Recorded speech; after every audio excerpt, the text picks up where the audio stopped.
Good evening, everybody. Some new faces I see here. So, I'm Alan. I'm going to start off with a small game, okay? And it has prize money. Not much, but this much in my pocket.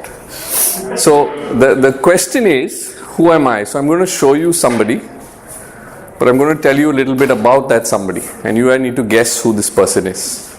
Okay?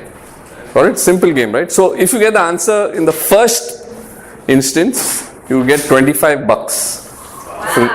Real, huh? Real. No. Sorry, this is low budget.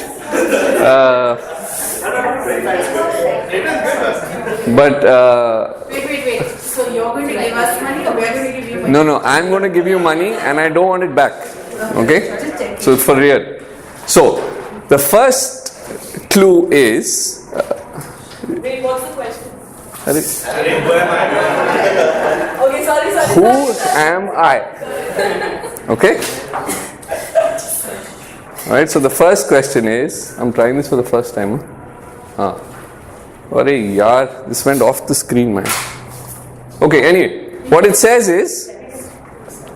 I was into beauty, regimes, gossip, fashion, romance, and romanced novels.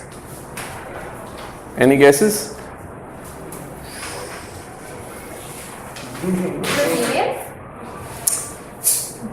25 bucks. Leah Darrow. No. Daniel Steele. No. Okay. Only no like 25 answers, huh? You can't keep changing the rules as you go along. Can you just repeat them again? Okay, sorry. What this says, I was into gossip, beauty regimes, fashion, and romance novels. Okay? So one of the answers was what? What did you say? Daniel Steele. Daniel Steele. Yes. Daniel Steele. I don't know who that is. Anyway. Okay. And you said Leah Darrow. So, 25 dirhams gone. It's one of the nuns. Okay. My mom died when I was 16 and my father was concerned about me and sent me to the convent. Now this answer is 15 dirhams. Okay? I know he knows. That's why I didn't give him the money. Okay? So, anybody knows this one? Oh, yes. Okay. So, I'll give you all the money. I'll come meet me after the thing. Okay? Hey, but something happened. We need to do something about this slide. Okay? But anyway. So, at the age of 39, I saw this image of this statue of Jesus. And that led me into my interior conversion. Okay? So, the answer is still St. Teresa of Avila. But this slide is fairly important. Okay? So, okay, so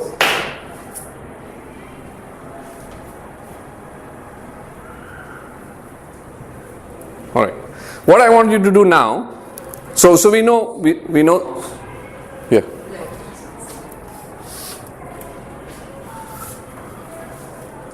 Okay, so you're doing some technical work. Okay, fine. So I'm going to tell you a little bit about St. Teresa of Avila. One is she was an extremely lively person, great personality. Because of that, there were a lot of, she was quite attractive. She had a lot of male admirers. Like I said, her mother died when she was 16. That brought a lot of sorrow to her, and then she committed. She asked Mother Mary to be her mother. Okay, so that happened. But still, she moved from all these pleasures, these kind of people-pleasing habits and stuff like that. So she kept carrying on. That's when her father said, I'm a little concerned. I want to send you to a convent school. Convent school, not to the convent. After she went to the school, then she wanted to join the convent, and then her father said, I don't want you to join the convent. I just wanted you to be, okay. So she was kind of in the midst of all these directions being pulled, because in a sense, imagine your dad saying go to the convent, and then if you say I want to become a nun, like no, I didn't want you to go to a school to become so holy, just little bit kind of a thing. So these are the things that she was dealing with, right? But what I want to ask you today is, I'm going to ask, so all of you will have a paper and pen. I'm going to ask you to answer the same question I had in the beginning. Who am I? And this is, so when you answer this question, it's only for you. Okay, so maybe 2 lines of who am I?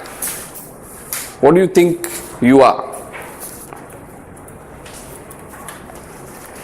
What happened? Resolution order. Yeah, I'm trying to figure out the resolution. I can't get to this end.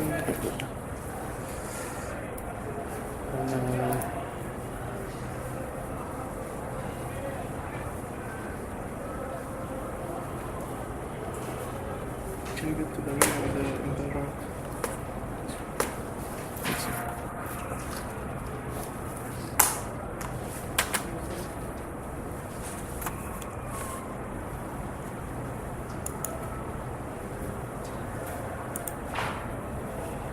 This one.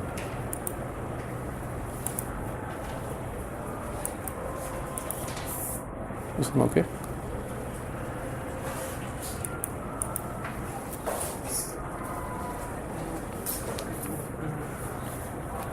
think it has to do something with the right here. Okay. Okay, are we done with that?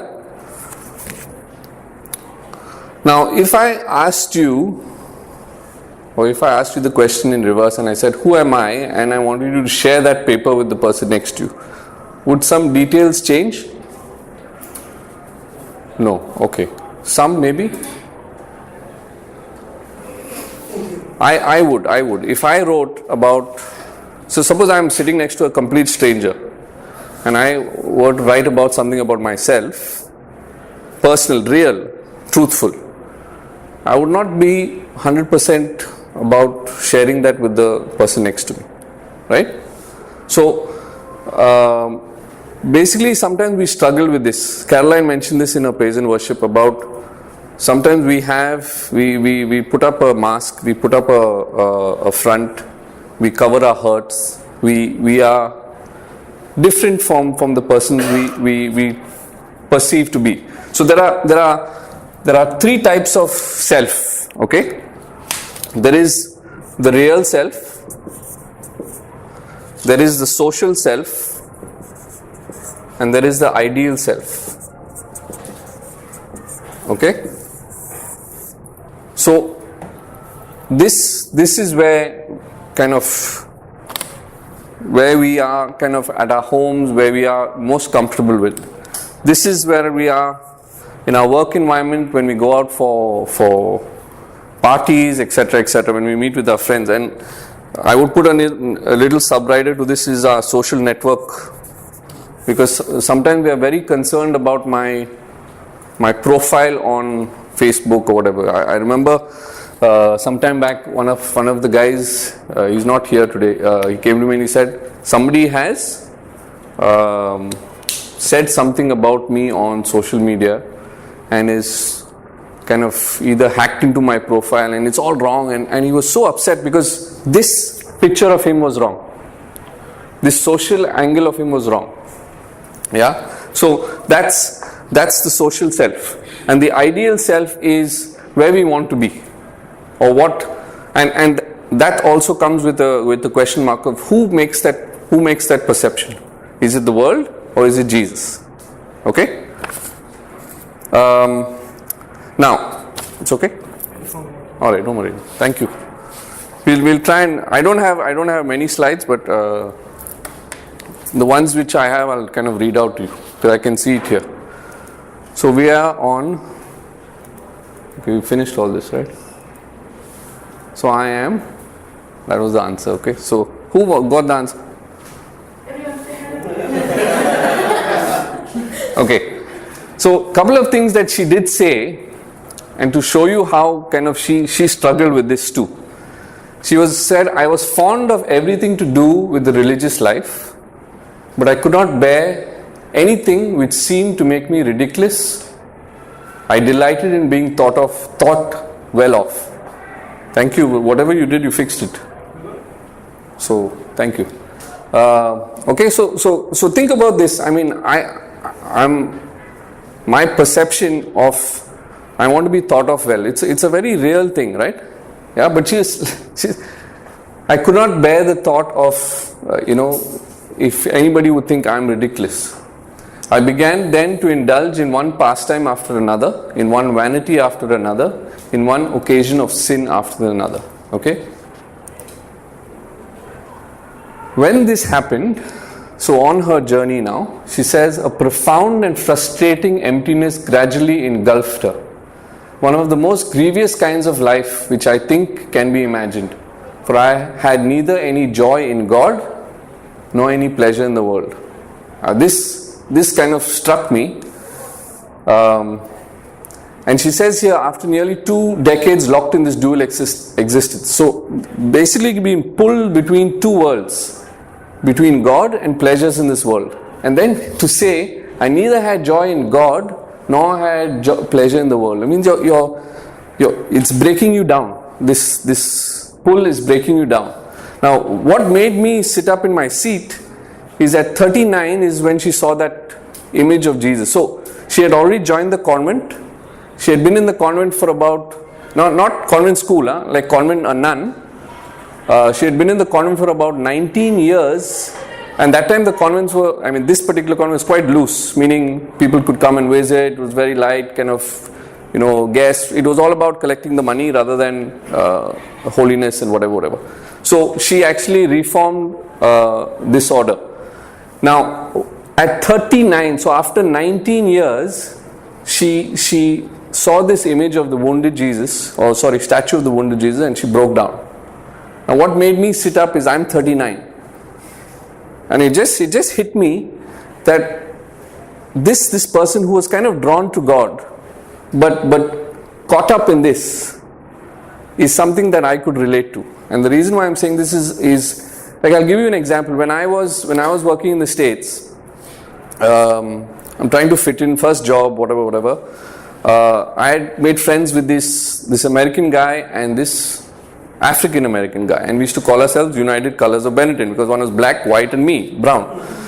And so we said, come on, let's go out for a drink, whatever, and we went out for a drink. Then we started enjoying each other's company. Then it became every second weekend, then it became every weekend, and then it became a bit too much for me. And I remember this specifically. Like I got my first mobile phone. Okay, going back now. My first mobile phone, and I'm sitting there in my room, and these guys are calling me on a Saturday or Sunday afternoon, and they're calling me obviously to go out and have a drink, and I just couldn't pick up that phone. I couldn't, because I didn't have the guts to say no. I said I'd rather avoid it than get into it. So if you can kind of look into my life now and try and analyze, why did I do that? If you look at these real self, social self, ideal self, why did I do that? Why didn't I pick up the phone? Was I afraid of something? Didn't want to damage your social self? Didn't want to damage my social self. Anybody else? Why was I scared to pick up that phone? Maybe you want to save money. Sorry? You want to save money. Save? Save money. Good point, yeah. I would say. Very, very true. Yeah, but I don't think I was thinking of that. But yes, that is true. That is true. Anything else? Why didn't I pick up that phone? Was it difficult to reject someone? Difficult to reject someone. You're almost there, but I guess, yeah, Avi? Afraid to say no. Afraid to say no. I think for me, being an Indian in the States, trying to fit in, I was, afraid of being rejected. I was afraid of, I'm suddenly in this group of Americans that kind of suddenly think I'm something, I'm cool. I didn't think I was. But because I was drinking, it was okay. So that I couldn't bring myself to say no to them on the phone because maybe they'd laugh at me, maybe they think I'm holier than thou, all this kind of stuff. So I just avoid. So this, I too struggle with this. Yeah. Now, the topic I have been given is this: am I the same person when nobody is looking? Okay, and that's why I was drawn to this saint, because she kind of lived this. Look at this. I mean, frustrating emptiness gradually engulfed her. So I'm pulled. I want God. I have a yearning for God, and yet I like to do all this stuff. So where do I go? Which direction I go? And if Pope Benedict said, evil has power when you are indecisive. Evil gains power when you are indecisive. So when you're not sure where to go, what's going to happen? That's where I'm coming from. Okay.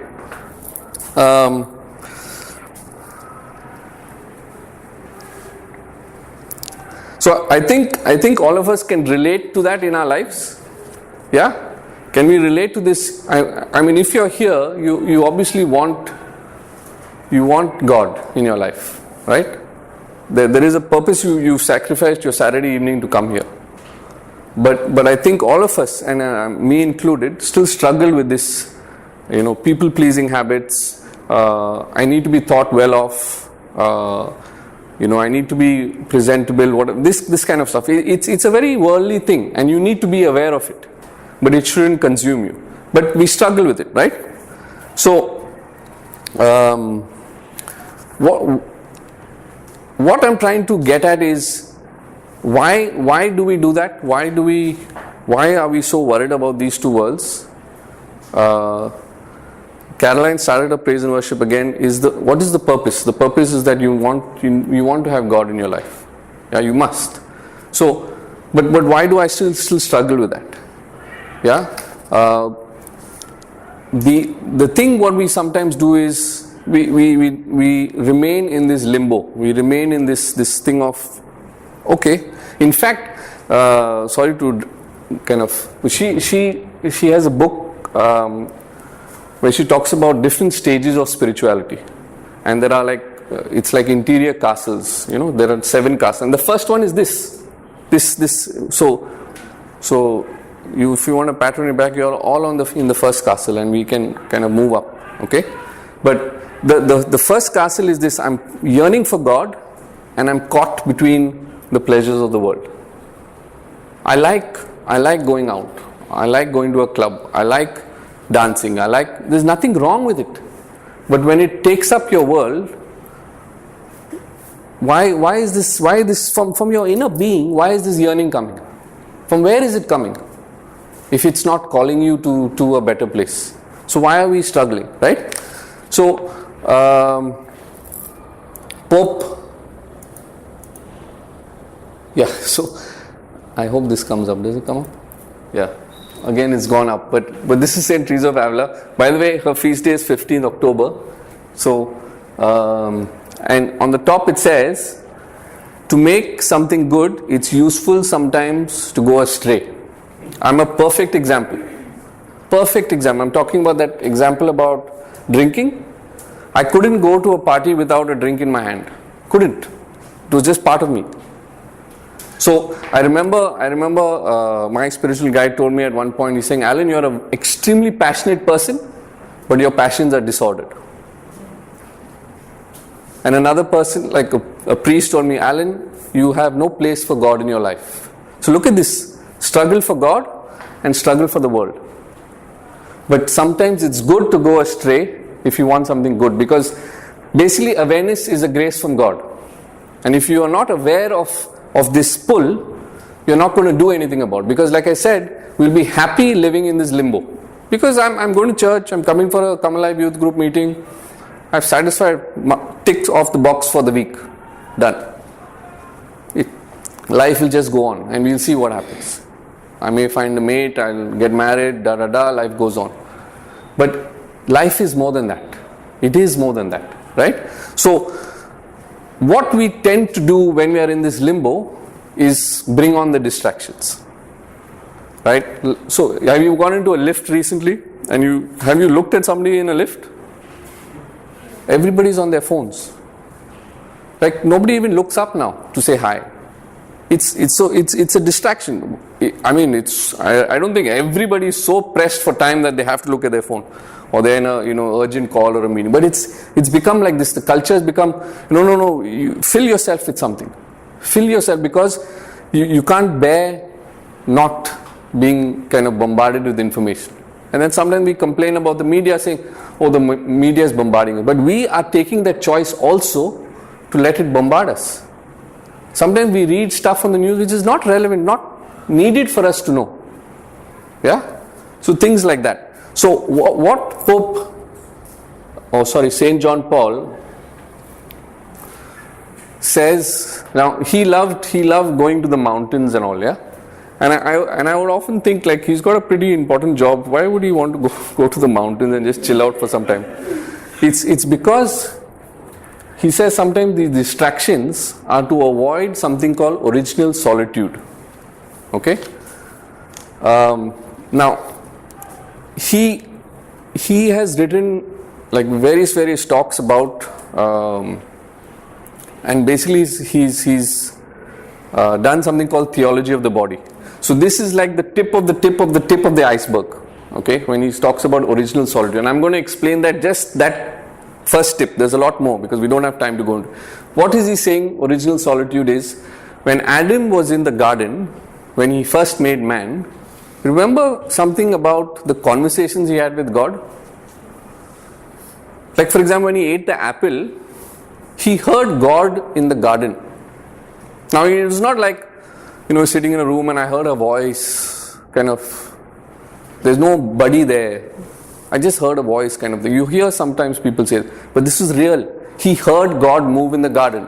He heard God ask him the question, where are you? It was real. It was like God was there in the garden, kind of time. So that's the kind of original solitude, is that relationship you have with God. That is what original solitude is. That one-on-one. God is real, you are real, He created you, He wants to talk to you. That relationship, and it comes in prayer. When you give your time for prayer, that relationship begins. He wants to talk to you, like how, like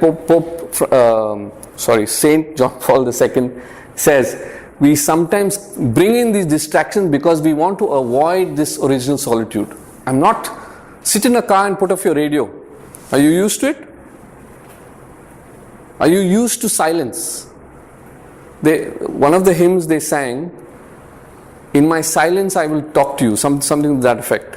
Yeah? Now, we didn't talk before this meeting. This is the Spirit saying the same thing to us.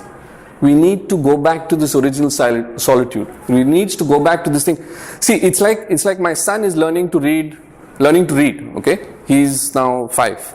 So he's listening to sounds and whatever, this phonics and all good stuff. But the thing is, if he didn't listen to the teacher and learn how to connect it, he wouldn't know how to make the word, right?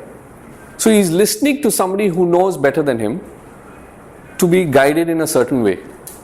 Now he loves to read. Like, he'll come, okay, he makes a few mistakes here and there, but he'll come home and read. So my thing is, if we want God in our lives, we need to listen. And if you don't, this is the place where we can listen. We need to take time out. We need to pull back on some of the distractions, some of the things which occupy our lives, and keep this time to talk to the one who made you. Because He wants you to have a good life. He doesn't want you to be kind of drum and walk like this. No, He wants you to have a good life. So that's why He wants, but He wants to talk to you. He wants to, like, if you're making a decision about marriage, you want to check whether this girl or this boy is what you want for me, because He's already chosen somebody for you. For those of us who are still single, He's already chosen somebody for you. Yeah? So things like that. How do I know that God wants this for me? And you can't do this thing of, I am of that belief. Some people are not. You can't do this thing of open the Bible, any page, or God spoke to me. It doesn't work like that, yeah. He's a person. He created you. He wants to have this relationship with you. Yeah? Now, even Saint Teresa of Avila says this. Sometimes we avoid the discomfort of solitude and silence. And if you do, if you avoid this element of solitude and silence, it distances you from God. This is the first woman doctor of the church who's saying this. It distances you from God. And this is, I think, important for us. Okay? So this is what I was saying. Avoiding the discomfort of solitude and silence distances us from God. This is important. Including the desires to do good works. So sometimes we might say, no, I've got this and this to do, but it's all good. Like you could be organizing a church fair. It's all good. But it's taking you away from solitude. It's taking you away from silence. So how do you know that what you're doing is good? Or again it comes to this, right? Oh, they might think I'm doing something good. On a very, very subconscious level. I'm perceived as good. Oh, my mother or my father might think, my son or my daughter is in church all day. Better than somewhere else, correct? But I think we are a little deeper than that, all of us.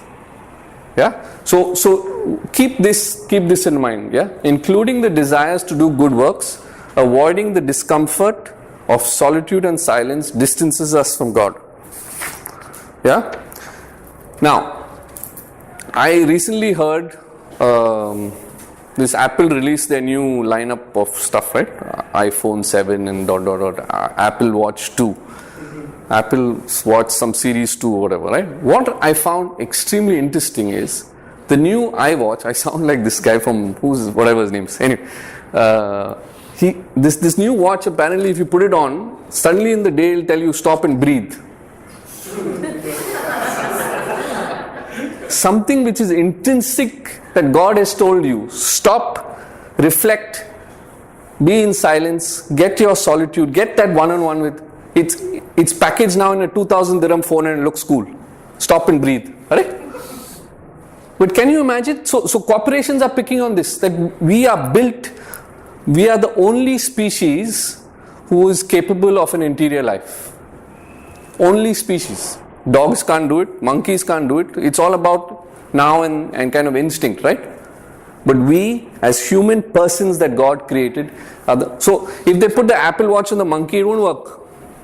It just won't work.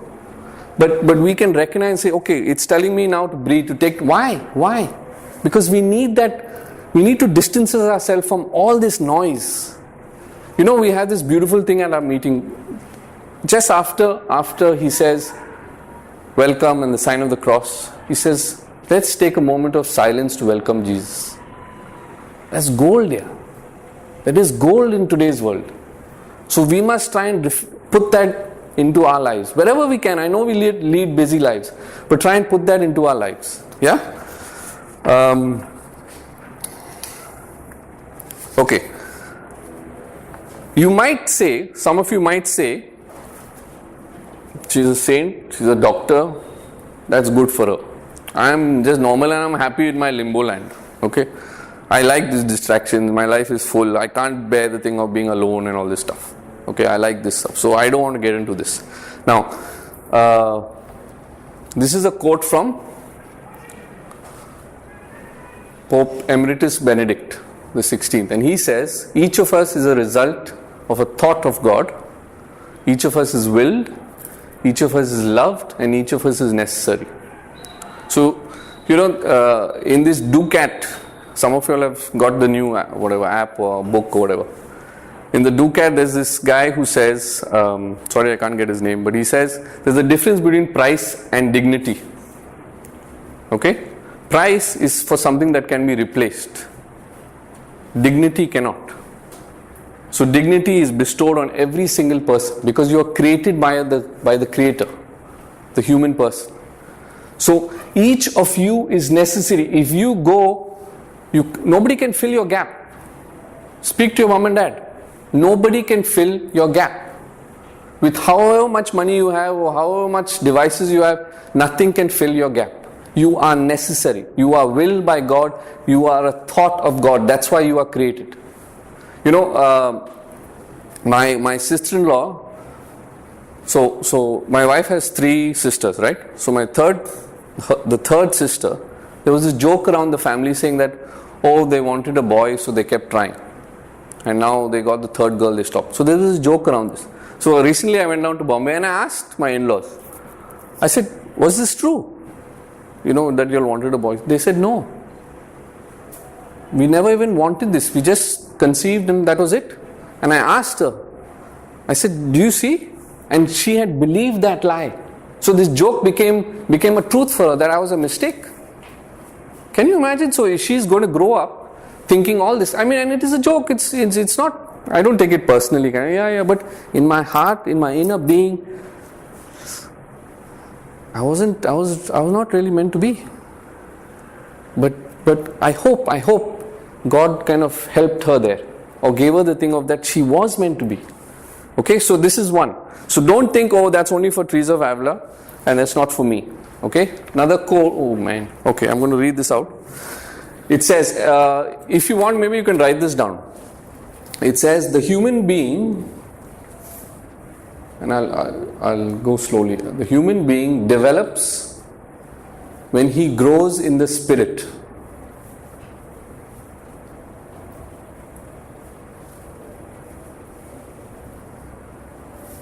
The human being develops when he grows in the spirit, when his soul comes to know itself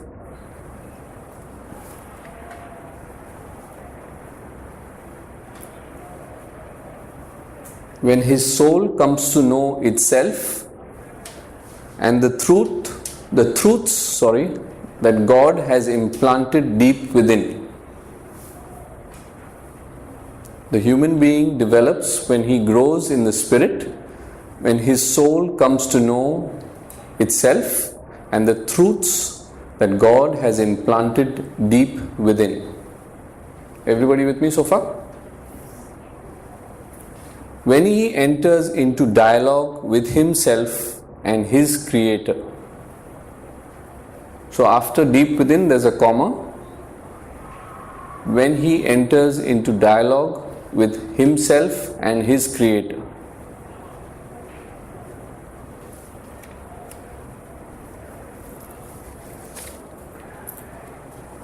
And the last bit is on there. When he is far away from God, man is unsettled, this is unsettled and ill at ease.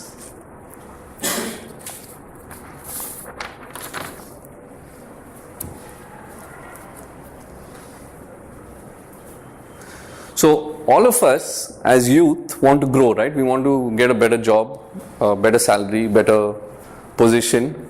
So we are born to grow, right?